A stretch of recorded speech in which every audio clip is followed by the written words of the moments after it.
Hello dear students, welcome to my YouTube channel locus mathematics classes. Dear student, पिछले video में हम लोग matrix multiplication start किए थे। मतलब मैट्रिक्स को मैट्रिक्स के साथ कैसे मल्टीप्लाई करते हैं। जब दो मैट्रिक्स दिया हुआ है तो आपस में उसको कैसे गुना किया जाता है। तो उसमें क्या क्या देखे थे। सबसे पहले देखे थे कि दो मैट्रिक्स को मल्टीप्लाई करने का क्या कंडीशन है। कंडीशन था कि सारा मैट्रिक्स मल्टीप्लाई नहीं होता है, सबसे पहले कंडीशन को सेटिस्फाई करना चाहिए। क्या था कंडीशन कि अगर दो मैट्रिक्स दिया हुआ है, जैसे ए बी दो मैट्रिक्स दिया हुआ है और आपको निकालना है ए इंटू बी, तो ए इंटू बी कब निकलेगा? जब पहले वाले मैट्रिक्स का नंबर ऑफ कॉलम और दूसरे वाले मैट्रिक्स का नंबर ऑफ रोज, मतलब ए में जितना कॉलम है, जितना कॉलम का संख्या है, बी में उतना रो का संख्या होना चाहिए। अगर ये दोनों बराबर होता है तो इसका मतलब क्या होता है कि ए बी डिफाइन होगा, मतलब दोनों मैट्रिक्स क्या हो जाएगा, मल्टीप्लाई हो जाएगा। यहां पे ए बी क्या हो जाएगा, निकल जाएगा ए बी। जब फिर क्या देखे थे कि कैसे मल्टीप्लाई करते हैं। हाँ, अगर ए बी निकलेगा तो क्या तरीका होता है देखे थे हम लोग। क्या देखे थे कि पहला मैट्रिक्स का रो लेते हैं हमेशा और दूसरे मैट्रिक्स का क्या लेते हैं, कॉलम, और करस्पॉन्डिंग एलिमेंट को क्या करते हैं, मल्टीप्लाई करते हैं और फिर सबको जोड़ देते हैं। देख चुके हैं हम लोग। अच्छा, अब आगे बात करते हैं। अब आगे क्या है, प्रॉपर्टीज। जो ये मैट्रिक्स मल्टीप्लिकेशन पढ़े हैं उसका प्रॉपर्टीज, मतलब properties of multiplication of matrices क्या होता है।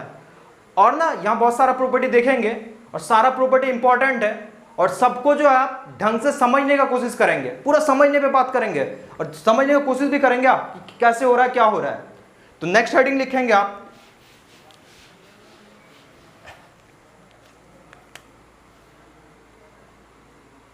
प्रॉपर्टीज ऑफ मल्टीप्लिकेशन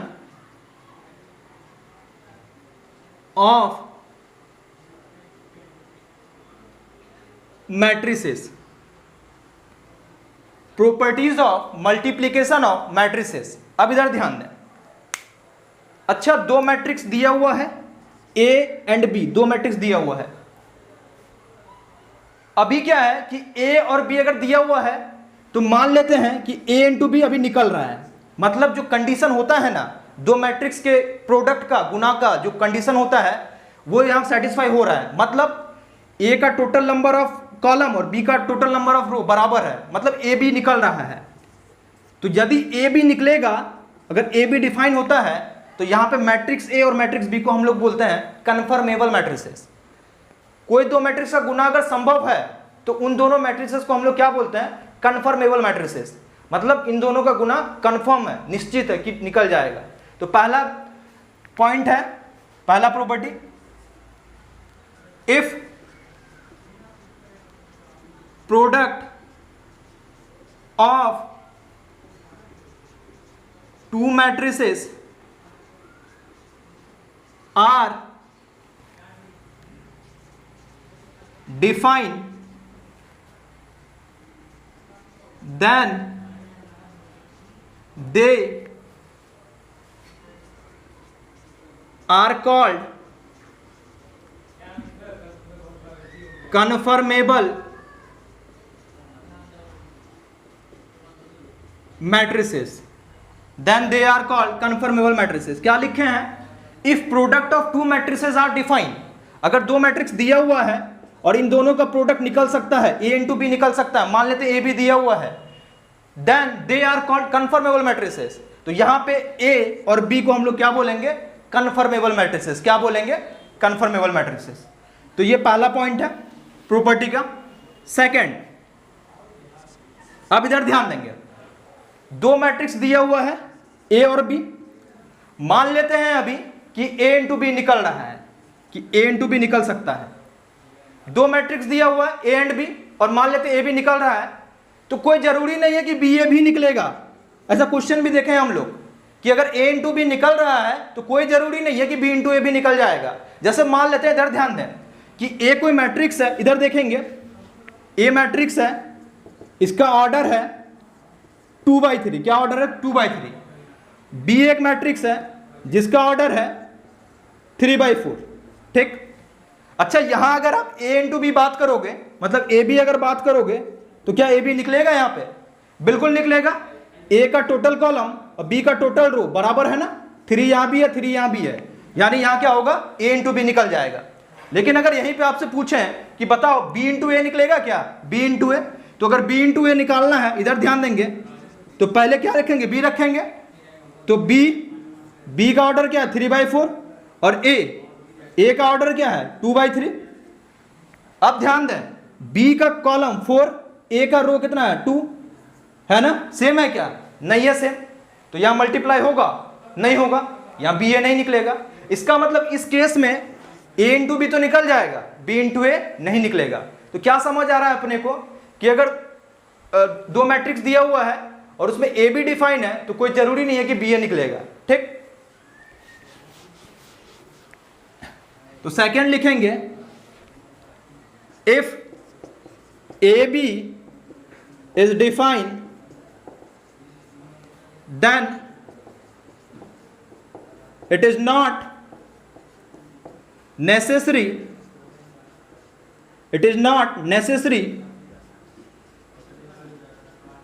that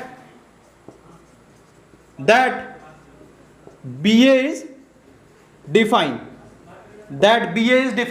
क्या लिखे हैं, if AB is defined, अगर AB डिफाइन है then it is not necessary, तो कोई जरूरी नहीं है कि बी ए क्या होगा, डिफाइन होगा, कोई जरूरी नहीं है, हो भी सकता है और नहीं भी हो सकता है। थर्ड पॉइंट, इधर ध्यान दें, थर्ड देखिए थर्ड में क्या है। अच्छा अभी क्या है, ए एक मैट्रिक्स दिया हुआ है, बी एक मैट्रिक्स दिया हुआ है, ठीक, और कुछ देर के लिए मान के चलते हैं कि ए बी भी डिफाइन है और बी ए भी डिफाइन है, ए बी भी डिफाइन है, बी ए भी डिफाइन है, मतलब a इंटू बी भी निकल सकता है और b इंटू ए भी निकल सकता है। तो इस केस में क्या दोनों बराबर होगा या दोनों बराबर नहीं होगा, क्या a इंटू बी और b इंटू ए बराबर होगा अगर डिफाइन है तो। अच्छा पिछले वीडियो में एक क्वेश्चन किए हैं, उसमें एकदम देखे हैं कि a को एक मैट्रिक्स दिया हुआ था, b को एक मैट्रिक्स दिया हुआ था, a b भी निकला था, b a भी निकला था, लेकिन a इंटू बी और b इंटू ए बराबर नहीं था। तो जनरली क्या होता है, ज्यादातर केस में क्या होगा, a इंटू बी और b इंटू ए बराबर नहीं होगा। हाँ कभी कभार हो जाता है, कभी कभार हो जाता है, लेकिन ज्यादातर केस में आप a इंटू बी निकालोगे और b इंटू ए निकालोगे तो वो आपस में बराबर नहीं होगा। जैसे मान लेते हैं ना, यही हाथों हाथ देख सकते हैं हम लोग, देख लें थोड़ा ध्यान देंगे। जैसे मान लेते हैं a कोई मैट्रिक्स है, इसका ऑर्डर है 2/3, सही है। अच्छा b एक मैट्रिक्स है जिसका ऑर्डर है 3/2, b का ऑर्डर क्या है 3/2। अभी अगर आप ए बी निकालोगे, इधर ध्यान दे ए बी, तो ये दोनों सेम होना चाहिए, सेम है। उसके बाद ए बी का जो ऑर्डर निकलेगा कितना निकलेगा, ए बी का ऑर्डर क्या होगा गुना होने के बाद, ये 2 और ये 2 इंटू 2 हो जाएगा ना, ए बी का ऑर्डर होगा कि नहीं, अरे होगा ना, ए इंटू बी क्या होगा 2/2 हो जाएगा। अच्छा यहीं पे अगर आप बी ए निकालते हो, बी ए ध्यान देंगे बी ए, तो जैसे बी ए निकालेंगे तो पहला मैट्रिक्स ये, दूसरा मैट्रिक्स ये, तो इसका कॉलम और इसका रो सेम होना चाहिए ना, उल्टा सोचे आप। तो अभी जो बी ए का ऑर्डर होगा वो क्या हो जाएगा, 3/3 का नहीं हो जाएगा, ये 3 और ये 3 मिलके, तो बी ए का ऑर्डर क्या हो जाएगा 3/3 हो जाएगा। ध्यान से देखें, ए बी 2/2 का आया, बी ए 3/3 का आया, क्या दोनों बराबर है। दो मैट्रिक्स कब बराबर होता है, सबसे पहले दोनों का ऑर्डर सेम होना चाहिए, उसके बाद करस्पॉन्डिंग एलिमेंट सेम होना चाहिए। यहां ऑर्डर सेम है क्या, नहीं है ना, इसका 2/2 इसका 3/3। इसका मतलब क्या है, जनरली जो है ज्यादातर केसेस में दो मैट्रिक्स को अगर गुना करेंगे, ए और बी दिया हुआ है तो ए बी निकालेंगे और बी ए निकालेंगे, तो ये दोनों आपस में बराबर नहीं होगा अगर ए बी और बी ए दोनों डिफाइन हो रहा है तो क्या लिखेंगे आप, थर्ड पॉइंट,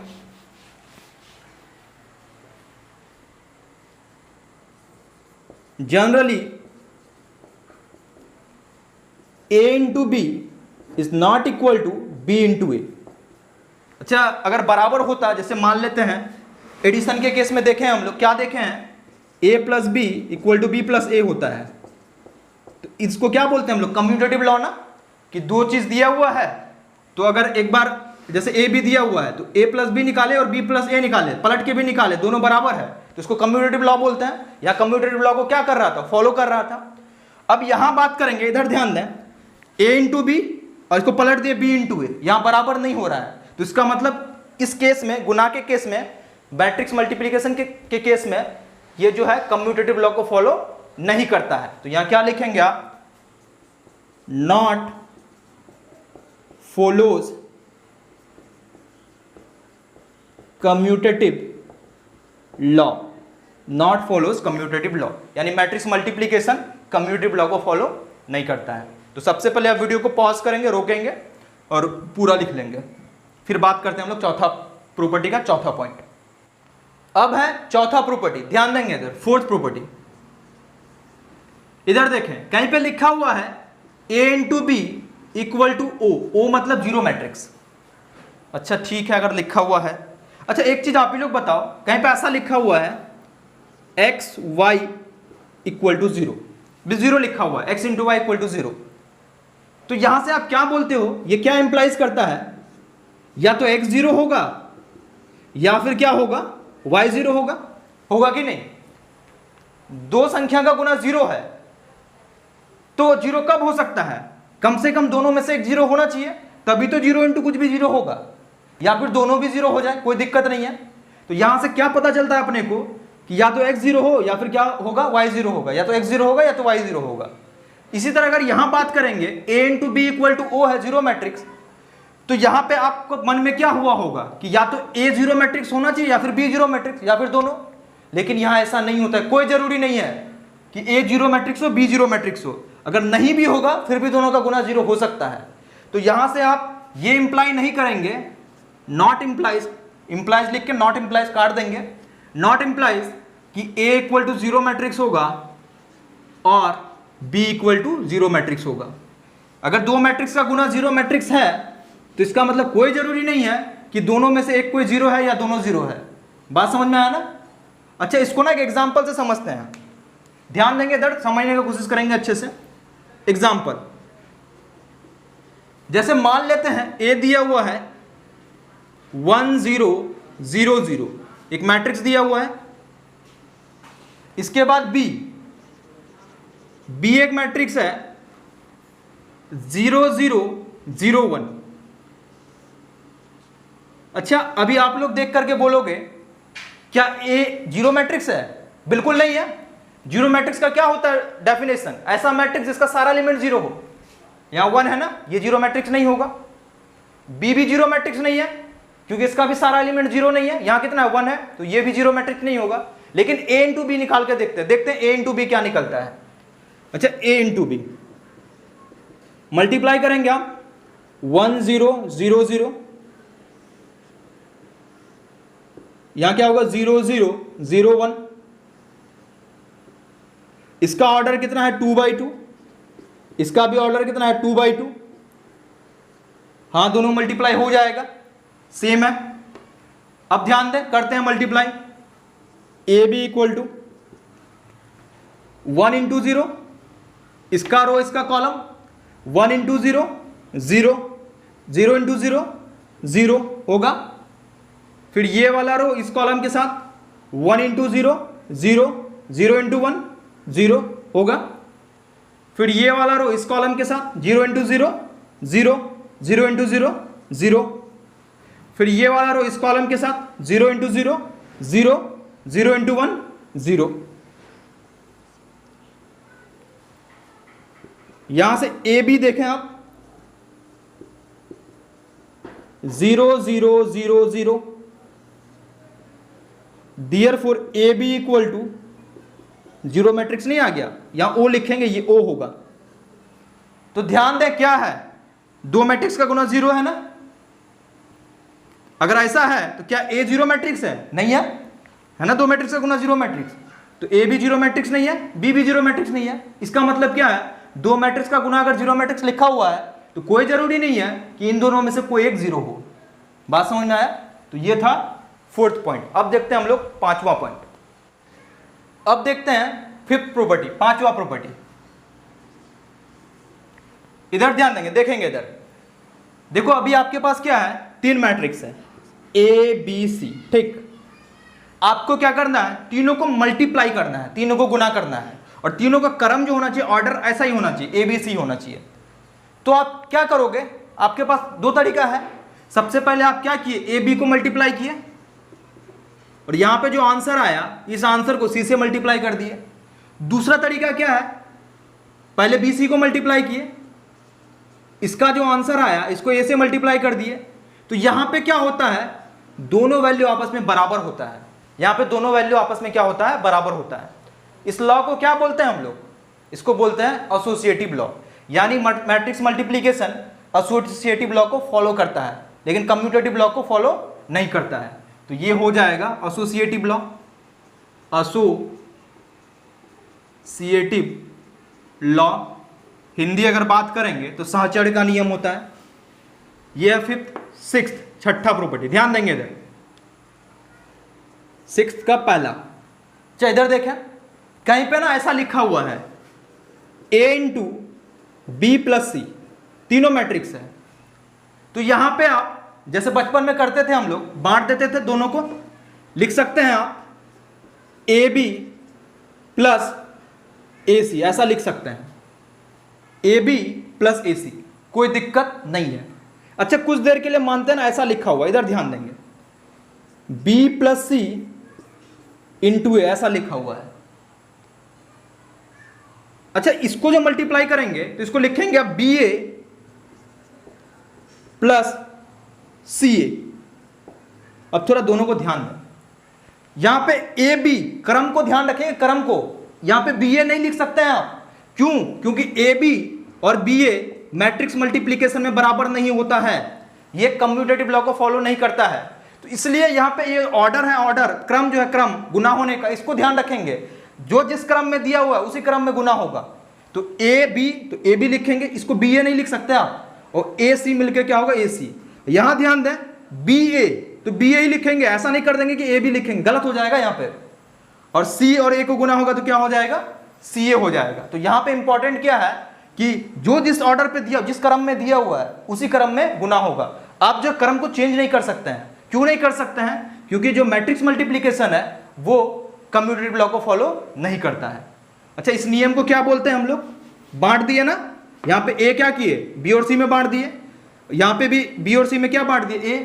तो इसको हम लोग बोलते हैं डिस्ट्रीब्यूटिव लॉ। तो ये दोनों क्या हो जाएगा, डिस्ट्रीब्यूटिव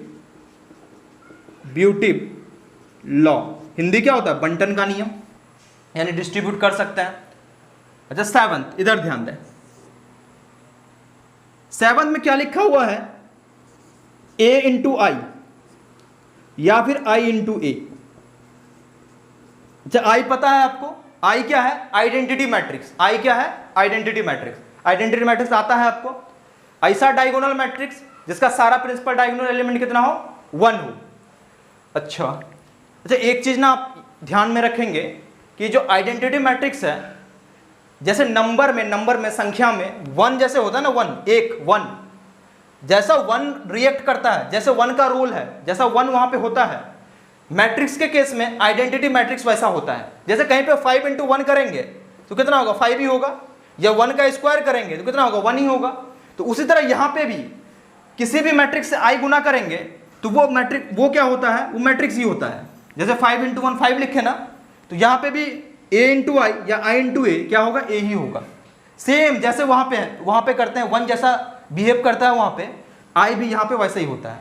अच्छा एक चीज ध्यान देंगे, जब एडिशन ऑफ मैट्रिसेस पढ़ रहे थे वहां पे 2 चीज पढ़े थे हम लोग, एक आइडेंटिटी एक इनवर्स पढ़े थे ना, वहां पे पढ़े थे एडिटिव आइडेंटिटी और एडिटिव इनवर्स। ध्यान दें, थोड़ा सा देखते हैं क्या था वहां पे, क्या बोले थे हम लोग, जैसे 5 प्लस 5 में क्या जोड़े कि 5 ही आना चाहिए, 0 जोड़े थे। तो इसमें 0 क्या होता है, आइडेंटिटी, और एडिशन है क्योंकि जोड़ है, जोड़ मतलब एडिशन, तो यहां एडिटिव आइडेंटिटी बोले थे। अब बात करते हैं गुना, तो 5 में क्या मल्टीप्लाई करें कि 5 ही आएगा, तो 1 मल्टीप्लाई करेंगे, तो 1 अगर मल्टीप्लाई करेंगे तो यहां क्या होगा, 5 होगा। तो यहां पे भी देखो आ क्या रहा आंसर, आंसर वही आना चाहिए 5 ही। तो यहां पे जो 1 होगा ये क्या होगा, आइडेंटिटी होगा, लेकिन गुना किए हैं तो क्या हो जाएगा, इसको बोलेंगे हम लोग मल्टीप्लिकेटिव आइडेंटिटी। क्या बोलेंगे, मल्टीप्लिकेटिव आइडेंटिटी। उसी तरह मैट्रिक्स अगर है तो a प्लस 0 मैट्रिक्स a होता था, तो यहां पे 0 मैट्रिक्स को क्या बोलते हैं हम लोग, एडिटिव, इसको क्या बोलते हैं हम लोग, एडिटिव आइडेंटिटी। तो उसी तरह a इंटू आई या i इंटू ए ही दे रहा है ना, तो i क्या हो जाएगा आपका, आइडेंटिटी होगा। लेकिन गुना में है तो क्या हो जाएगा, मल्टीप्लिकेटिव आइडेंटिटी। क्या हो जाएगा, मल्टीप्लिकेटिव आइडेंटिटी। तो यहां पे हम लोग आई को क्या बोलेंगे, आई यहां पे क्या होगा, मल्टीप्लिकेटिव आइडेंटिटी। मतलब किसी के साथ भी गुना करने पे वही देगा आंसर। कोई भी मैट्रिक्स से आई गुना करेंगे तो वही मैट्रिक्स होता है आंसर। ये 7 था। अब हम लोग देखेंगे 8 प्रॉपर्टी। लिख लें यहां तक पहले आप। अब इधर ध्यान दें, अब है अपना 8वां प्रॉपर्टी, 8th प्रॉपर्टी। ये क्या है कि कोई मैट्रिक्स ए है, इसको अगर आप जीरो मैट्रिक्स से मल्टीप्लाई करते हो या फिर 0 इंटू ए मैट्रिक्स, ये हमेशा जीरो मैट्रिक्स मिलने वाला है आपको। जैसा ऐसा नहीं होता है कि 5 इंटू 0 या फिर 0 इंटू 5, हमेशा क्या आता है, 0 होता है। तो यहाँ पे भी क्या है, किसी भी मैट्रिक्स को अगर आप जीरो मैट्रिक्स से मल्टीप्लाई करते हैं तो वो हमेशा क्या आता है, एक जीरो मैट्रिक्स आता है।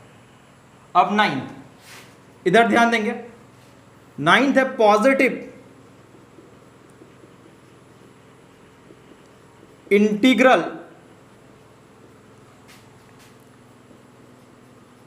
Power of a square matrix, of a square matrix. ध्यान देंगे क्या लिखे हैं, पॉजिटिव इंटीग्रल। अच्छा, इसका क्या मतलब है पॉजिटिव इंटीग्रल? इंटीग्रल मतलब इंटीजर, इंटीजर मतलब पूर्णांक, और वो पॉजिटिव मतलब धनात्मक पूर्णांक। कहां से स्टार्ट होता है? अच्छा, ये नंबर लाइन है, यहां 0, इधर 1, इधर 2, इधर 3, -1, -2, -3, इधर इन्फिनिटी तक, इधर माइनस इन्फिनिटी तक। 0 से आगे जो नंबर होगा पॉजिटिव नंबर्स होता है, 0 से पीछे निगेटिव नंबर्स। 0 क्या होता है, ना इधर पॉजिटिव नॉट निगेटिव, 0 ना ही पॉजिटिव है ना ही निगेटिव, न्यूट्रल उदासीन है। अब बात की है पॉजिटिव इंटीग्रल, इंटीग्रल मतलब इंटीजर। तो पॉजिटिव इंटीजर कौन सा होगा, आगे वाला 0 से आगे 1 इंटीजर, 2 इंटीजर, 3 इंटीजर, तो ये सब क्या है, पॉजिटिव इंटीजर है। अच्छा, इधर ध्यान दें, इसका मतलब क्या है, ये जो पॉजिटिव इंटीजर सब, तो क्या हो जाएगा 1 2 3 ऐसे ही करके यही होगा।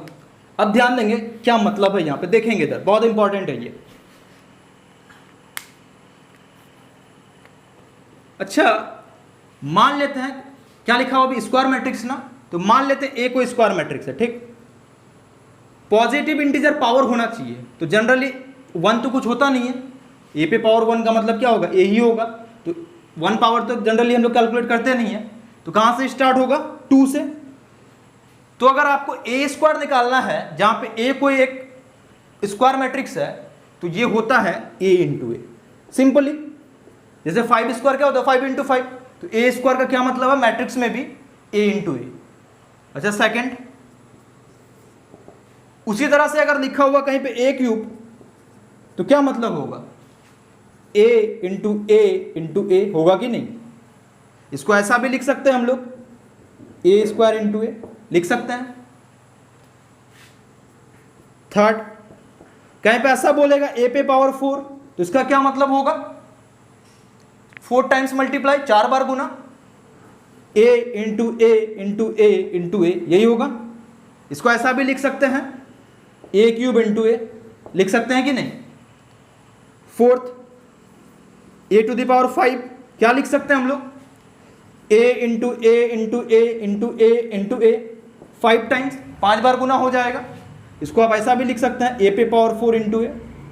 इसका मतलब क्या है, यहां पे समझ आ रहा है कि ए स्क्वायर अगर गुना बोलेगा आपको निकालने के लिए, ए स्क्वायर अगर निकालने बोलेगा तो आप क्या करोगे, ए इंटू ए करोगे, 2 बार मल्टीप्लाई कर दोगे मैट्रिक्स को, तो ए स्क्वायर निकल जाएगा। अच्छा, ए क्यूब बोलेगा तो 3 बार मल्टीप्लाई करोगे, 3 बार करोगे मतलब एक बार पहले ए स्क्वायर निकालोगे फिर ए निकालोगे। तो यहां पे भी वैसे ही है कि स्क्वायर निकालने का मतलब 2 बार मल्टीप्लाई, क्यूब निकालने का मतलब 3 बार मल्टीप्लाई। अच्छा, कहीं पे अगर बोले कि ए पे पावर 0, जहां पे ए कोई मैट्रिक्स है, अच्छा आप ही लोग बताओ 5 पे पावर 0 कितना होता है, 1 होता है ना। कोई भी नंबर है उस पे पावर 0 कितना होता है, 1 होता है। तो यहां ए पे पावर 0 आपको क्या बोले हैं कि मैट्रिक्स में आई जो होता है, आई वो कैसा बिहेव करता है, जैसा 1 करता है ना वहां पे, तो यहां पे आई भी वैसा ही होता है। तो यहां पे ए पे पावर 0 कितना हो जाएगा, आई मतलब आइडेंटिटी मैट्रिक्स। ए पे पावर 0 कितना होगा, आइडेंटिटी मैट्रिक्स। अच्छा, 6th, आप ही बताओगे। अगर i का स्क्वायर पूछेंगे तो कितना होगा? अच्छा 1 का स्क्वायर कितना होता है? 1 ही होता है ना, तो i का स्क्वायर भी क्या होगा? i ही होगा। और जहाँ पे i क्या है? Identity matrix. अभी i क्या लेके चल रहा है? Identity matrix. अच्छा सही है। 7 i क्यूब कितना हो जाएगा? i ही होगा। 8 i पे पावर 4 कितना हो जाएगा? i ही होगा। इसका मतलब क्या है कि i पे पावर n ये i ही होता है where n belongs to n। n का मतलब नेचुरल नंबर। ये सब 1 2 3 4 ये सब क्या नेचुरल नंबर ही है ना। पॉजिटिव इंटीजर मतलब नेचुरल नंबर, प्राकृतिक संख्या। तो इसका मतलब क्या है, कोई भी स्क्वायर मैट्रिक्स है उसका जो पावर कैलकुलेट करते हैं हम लोग, तो बस जितना पावर कैलकुलेट करना है उसको उतने बार क्या कर देंगे? गुना कर देंगे। और स्क्वायर मैट्रिक्स में अगर आइडेंटिटी मैट्रिक्स है उस पर कोई भी पावर हो, कोई भी पॉजिटिव इंटीजर पावर हो, आंसर क्या आता है? आई ही आता है। याद रखेंगे इसको, क्वेश्चन बनाने के दरमियान बहुत यूज होता है। ये वाला पॉइंट बहुत इंपॉर्टेंट है, बहुत इंपॉर्टेंट। अब हम लोग बात करते हैं 10वां पॉइंट, 10th पॉइंट। लिख लेंगे यहां तक। अब देखते हैं 10th पॉइंट, 10वां प्रॉपर्टी। इधर ध्यान दें, कहीं पे ऐसा लिखा हुआ है a to the power m into a to the power n। जैसे मान लो ऐसा रहता है 5 का स्क्वायर इंटू 5 का क्यूब, तो बेस सेम होने पे पावर ऐड कर देते हैं, लिखते हैं ना यहाँ पे 2 + 3 लिखते हैं। तो यहाँ पे भी ऐसा लिख सकते हो आप a to the power m + n, base same है तो पावर ऐड कर देंगे यहाँ पे, जैसे हम लोग नंबर्स में करता आ रहे हैं, जैसे बचपन से करता आ रहे हैं। 11 कहीं पे ऐसा लिखा हुआ a to the power m to the power n ऐसा लिखा हुआ है, तो आप इसको लिख सकते हो a to the power mn। ऐसा पहले भी किए हम लोग, ऐसा कर ऐसा लिखा हुआ 5 का स्क्वायर का क्यूब, तो 5 पे पावर 6 कर देते थे ना, तो यहाँ भी ऐसा कर सकते हैं, कोई दिक्कत नहीं होता है। चल लिख लेंगे यहाँ तक पहले, उसके बाद बात करते हैं 12th जो प्रॉपर्टी है बहुत इंपॉर्टेंट है, पहले लिख लें यहाँ तक। 12th ध्यान देंगे इधर और ढंग से समझेंगे। इधर देखें, let a and b are 2 square matrices. माना कि a और b क्या है? 2 स्क्वायर मैट्रिक्स है, ठीक है। अब इधर ध्यान दें, कहीं पे ऐसा लिखा हुआ है a + b का होल स्क्वायर। क्या लिखा हुआ? a + b का होल स्क्वायर। अच्छा बचपन से आप क्या पढ़ते आए हो कि a + b का होल स्क्वायर क्या होता है? a² + 2ab + b² होता है ना। तो यहां भी लिख देते हैं, क्या लिख देते हैं? लिख देते हैं यहां पे a² + 2ab + b² लिख देते हैं यहां पे। अगर आप यहां पे ऐसा लिखते हो तो ये गलत है, यहां ऐसा नहीं होगा। अच्छा क्यों नहीं लिख सकते हैं? यहां पे देखते हैं क्यों नहीं लिख सकते हैं। बचपन से तो पढ़ता है, अभी कैसे गलत हो रहा है, अभी क्यों नहीं लिख सकते हैं? इधर ध्यान देंगे, देखेंगे इधर ढंग से, इधर ध्यान दें। अच्छा वैसा नहीं लिख सकते हैं, लेकिन इसको ऐसा तो लिख सकते हैं। कैसा? इसको हम लोग लिख सकते हैं a + b into a + b। ऐसा तो लिख ही सकते हैं ना, बिल्कुल लिख सकते हैं आप, ऐसा तो लिख ही सकते हैं। अब क्या करते हैं ना, मल्टीप्लाई कर देते हैं, मल्टीप्लाई भी कर सकते हैं, कोई दिक्कत नहीं है, करते हैं मल्टीप्लाई। a इंटू a² फिर a इंटू b ab, फिर ये होगा दोनों के साथ b इंटू a ba, फिर b इंटू b b²। देखो a² + ab + ba + b²। आप क्या करते थे ना, जब a + b होल स्क्वायर रहता था तो वहां पे जो ऐसा करते थे तो a² + ab + ba + b² ऐसा आता था। और आप क्या करते थे, ab और ba को दोनों को सेम कर देते थे। वहां पे आप ba को ab लिख सकते थे, वहां पे लिख सकते हैं आप ऐसा, तो ये दोनों ऐड होकर 2ab बन जाता था। लेकिन यहां ध्यान दें, क्योंकि हम लोग जानते हैं कि मैट्रिक्स ab और ba हमेशा बराबर नहीं होता है, a इंटू बी और b इंटू ए बराबर नहीं होता है, ज़्यादातर केस में बराबर नहीं होता है।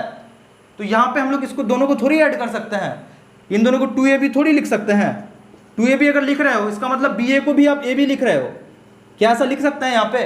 बिल्कुल नहीं लिख सकते हैं, क्योंकि मैट्रिक्स का जो मल्टीप्लिकेशन होता है वो कम्यूटेटिव लॉ को फॉलो नहीं करता है। तो इसका मतलब क्या है, यहाँ पे जो है ना हम लोग इसको ए बी नहीं लिख सकते, यहाँ पे 2ab इसको नहीं लिख सकते हैं। तो अगर ऐसा दिया हुआ रहेगा तो आप इसको जो है ऐसा ही लिखोगे, आप बस यहीं तक छोड़ोगे। आप इसको ऐसा नहीं लिख सकते हो, ऐसा नॉट इक्वल टू नहीं लिख सकते हो a² plus 2ab plus b²। ऐसा क्यों? Since a into B is not equal to b into a b और b आपस में बराबर नहीं होता है, इसलिए ऐसा आप नहीं लिख सकते हैं। बात समझ में आया ना? यहाँ पे होल स्क्वायर वाला फॉर्मूला आप नहीं लिख सकते हैं। हाँ, अगर किसी क्वेश्चन में बोल दिया कि a इंटू बी और b इंटू ए बराबर है, अगर वो बोलता है स्पेसिफाई करता है कि a इंटू बी और b इंटू ए आपस में बराबर है, तब आप लिख सकते हो, फिर कोई दिक्कत नहीं, तब आप लगा सकते हैं फॉर्मूला। उसी तरह सेकेंड, अगर लिखा हुआ a माइनस बी का होल स्क्वायर, तो इसको क्या लिखेंगे आप? इसको लिखेंगे आप सबसे पहले a minus b into a minus b लिखेंगे, फिर आप मल्टीप्लाई करेंगे तो क्या हो जाएगा a², ये इसके साथ मल्टीप्लाई होगा तो माइनस ab, ये इसके साथ मल्टीप्लाई माइनस ba और माइनस माइनस प्लस b²। इसको ऐसे ही लिखेंगे आप, इसको आप ऐसा नहीं लिख सकते हैं a² minus 2ab plus b²। जैसे बचपन से पढ़ता आ रहे हैं ना, वैसा नहीं कर सकते हैं। क्यों नहीं कर सकते हैं? क्योंकि यहाँ पे ab और ba आपस में बराबर नहीं है, since ab not equal to ba। Matrix के केस में ऐसा नहीं होता है, तो आप ऐसा रहेगा तो ऐसा नहीं लिख सकते। हाँ, अगर क्वेश्चन बोलता है कि ab और ba बराबर है, तब लिख सकते हैं आप। अगर जनरल केस में बात करेंगे तो आप इसको ऐसे ही लिखेंगे, 2 बार गुना करेंगे, जो आएगा वैसे ही लिखेंगे। तो वीडियो को पॉज करके सबसे पहले यहाँ तक लिख लें आप, वीडियो को रोक करके। थर्ड, उसी तरह से कहीं पे अगर ऐसा लिखा हुआ है a plus b into a minus b, तो आपके मन में आ रहा होगा कि सर ऐसा कर दीजिए ना a² माइनस b²। यहाँ पे भी नहीं कर सकते हैं, यहाँ पे क्या करेंगे आप? मल्टीप्लाई करेंगे, a इंटू a², फिर क्या हो जाएगा माइनस ab, फिर क्या हो जाएगा प्लस ba, और फिर क्या हो जाएगा माइनस b²। यहाँ पे दोनों को नहीं काट सकते हैं आप। क्यों नहीं काट सकते हैं? क्योंकि दोनों बराबर नहीं होता है, यहाँ पे दोनों को कैंसिल नहीं कर सकते हैं। इसको आप नहीं लिख सकते हैं not equal to a² minus b²। क्यों?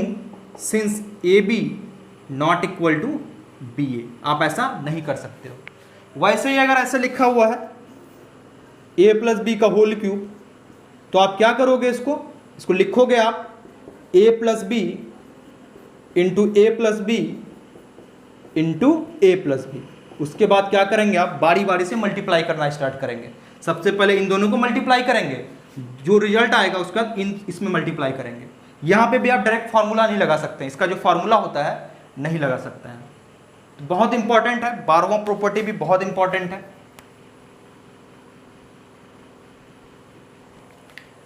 तो सारे प्रॉपर्टीज को आप ढंग से देखेंगे, अच्छे से समझने की कोशिश करेंगे क्या हो रहा है नहीं हो रहा है। अब हम लोग देखते हैं कुछ क्वेश्चंस, बात करते हैं कुछ क्वेश्चंस।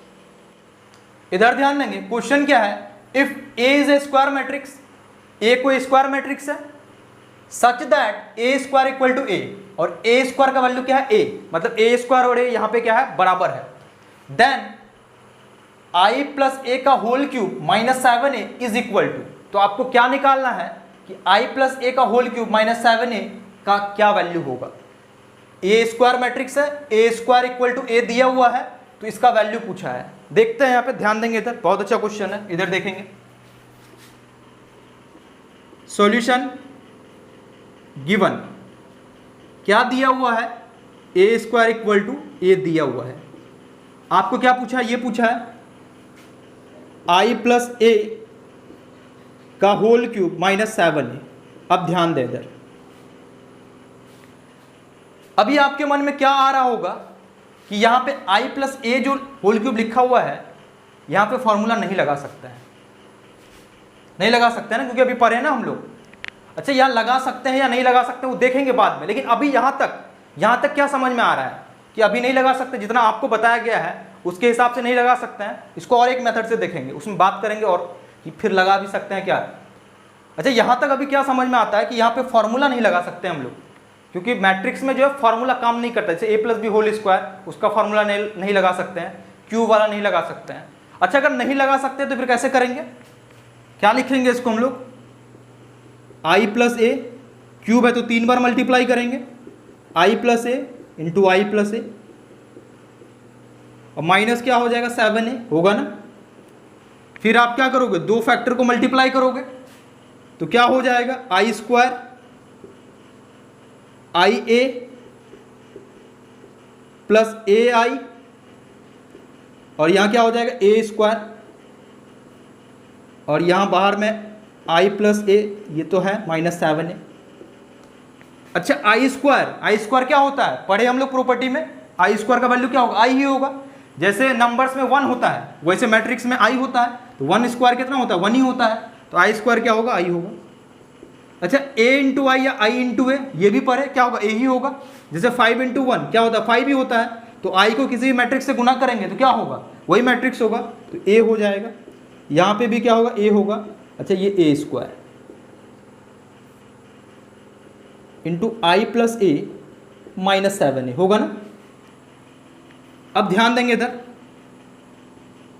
i तो i, a 2a। अच्छा, ए स्क्वायर को ए लिख सकते हैं ना, यहाँ पे जो दिया हुआ है, जो गिवन है, जो अपने को क्वेश्चन में दिया हुआ है, तो ए स्क्वायर की जगह ए लिख सकते हैं इंटू आई प्लस ए -7a। कैसे लिखे हैं, since A square equal to A. अच्छा, यहाँ तक लिख लेंगे आप, पहले लिख लें यहाँ तक। अच्छा, अब क्या कर सकते हैं, अब हो जाएगा इक्वल टू, ध्यान देंगे यहाँ हो जाएगा आई प्लस 3a इंटू आई प्लस ए -7a, मल्टीप्लाई करो आई स्क्वायर आई ए, फिर क्या हो जाएगा 3ai, फिर क्या हो जाएगा 3a स्क्वायर -7a हो जाएगा। बस सिंपली मल्टीप्लाई कर रहा है, आई स्क्वायर का value I, a into I A, 3ai, 3 तो 3ai क्या होगा a, और यहाँ क्या हो गया 3a स्क्वायर, जब 3a स्क्वायर -7a, आई प्लस 4a, इसको लिख सकते हैं ना हम लोग, a स्क्वायर की जगह a लिख सकते हैं, तो a स्क्वायर की जगह a लिख सकते हैं। ये दिया हुआ क्वेश्चन में a स्क्वायर और a बराबर है -7a, कहाँ से लिखे हैं, a square equal to a, ठीक। तो i प्लस कितना हो जाएगा 4a plus 3a 7a -7a, plus का 7a माइनस का 7a भिड़ जाएगा दोनों, खत्म। तो क्या हो गया i, तो आंसर क्या हो गया आपका i हो गया, ठीक। यहाँ तक ठीक है, क्लियर है, कोई दिक्कत नहीं है। बस जो तरीका है उसको सॉल्व किए और कैलकुलेशन किया, आ गया। अच्छा, अब क्या किए ना आप, इसमें क्या किया आप, गलती से फॉर्मूला लगा दिया, ये वाला फॉर्मूला क्यूब वाला, यहाँ i प्लस ए का होल क्यूब है ना, आपने क्या किया फॉर्मूला लगा दिया। अच्छा, क्या यहाँ पे हम लोग फॉर्मूला लगा सकते हैं, यहाँ जो हम लोग फॉर्मूला लगा सकते हैं, बिल्कुल लगा सकते हैं, वो 100% सही होगा। क्यों सही होगा देखेंगे, वो गलत नहीं है। अगर आप बोलते हो कि वो गलत है या आपको कोई बोलता है कि गलत, एकदम गलत नहीं है, उसको लगा सकते हैं आप, कोई दिक्कत नहीं है। हाँ, ऐसे किए ऐसे भी होगा, और यहाँ पे क्यू वाला भी फॉर्मूला लगा सकते हैं। अच्छा, क्यों लगा सकते हैं, देखते हैं क्यों लगा सकते हैं। इसको आप क्या करेंगे, मेथड 1 कर देंगे, मेथड 1 कर देंगे, लिख देंगे मेथड 1।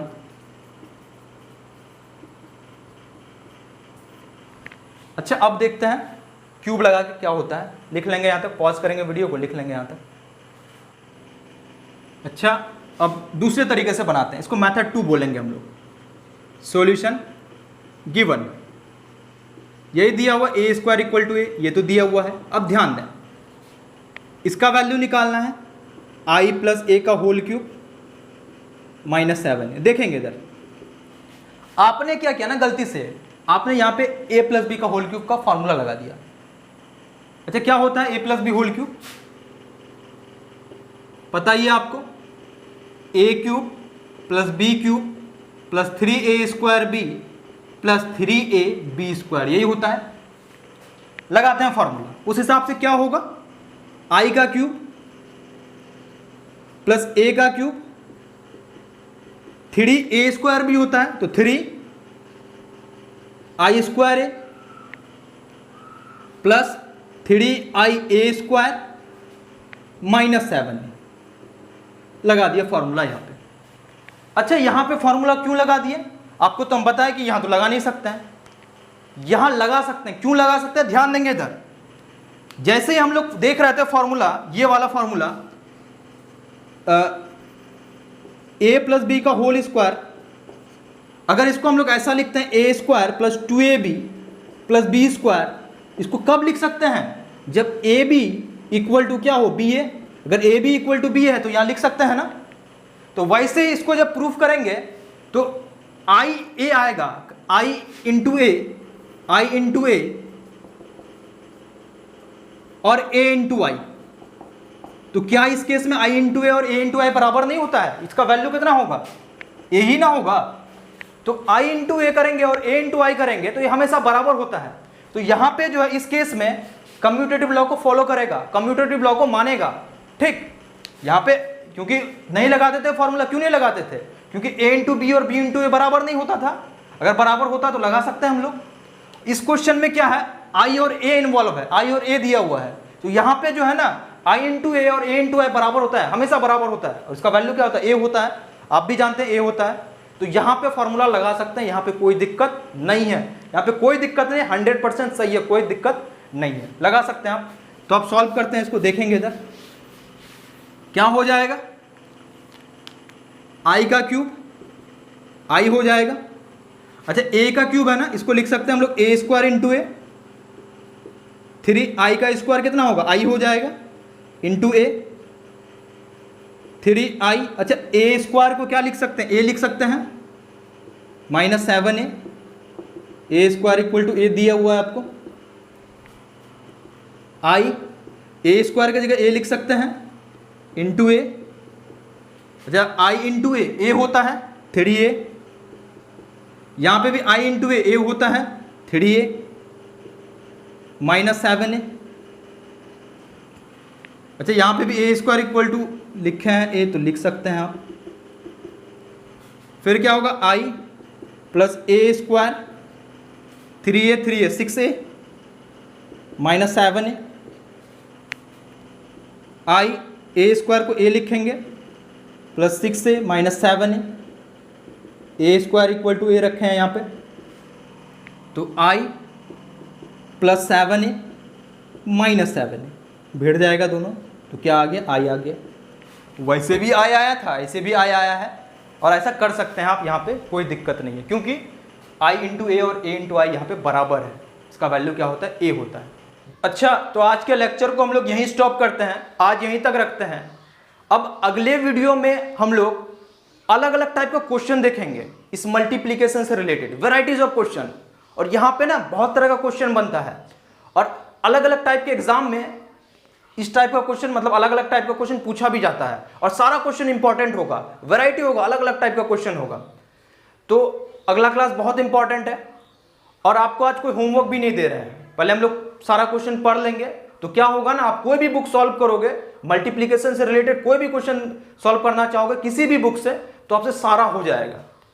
तो आज के वीडियो में इतना ही, अगले वीडियो में हम लोग मिलते हैं। Thank you.